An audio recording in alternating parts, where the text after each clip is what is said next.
Hi guys, my name is Jeff Puckett. This is my second semester in the MSW program at Widener University.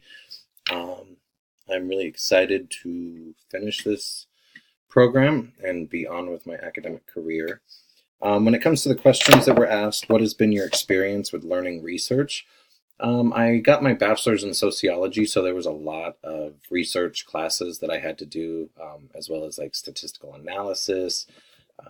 We had to implement things with critical thinking.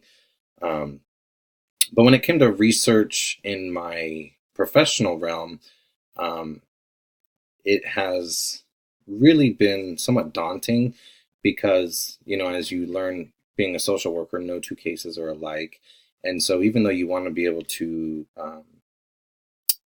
do as much theoretical thinking and research as possible, it's not easy to compare a lot of the data amongst cases and clients and whatnot.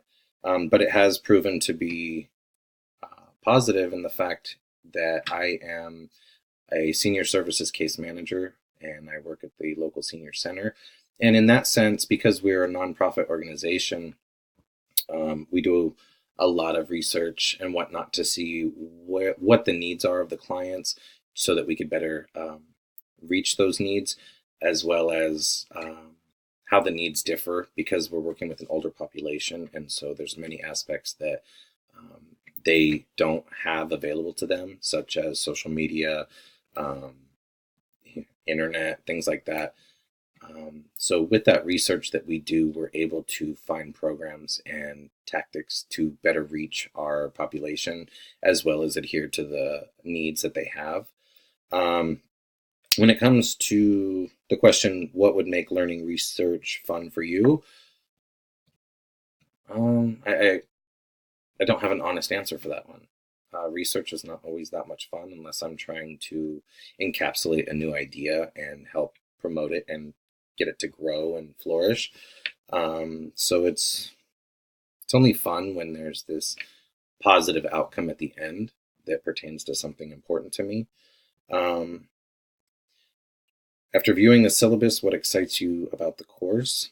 I think the most thing that really excites me is working in a group atmosphere again. I love the dynamic of getting to meet some of my colleagues because we don't have that one-on-one FaceTime as normal classrooms do. So when we get put into groups, you kind of get to know each other a little bit better in that realm. And already I've made some really great friends just from being in the Widener MSW program. So that's about it for me. I look forward to meeting many of you, and I hope that you guys look forward to meeting me. Talk to you soon.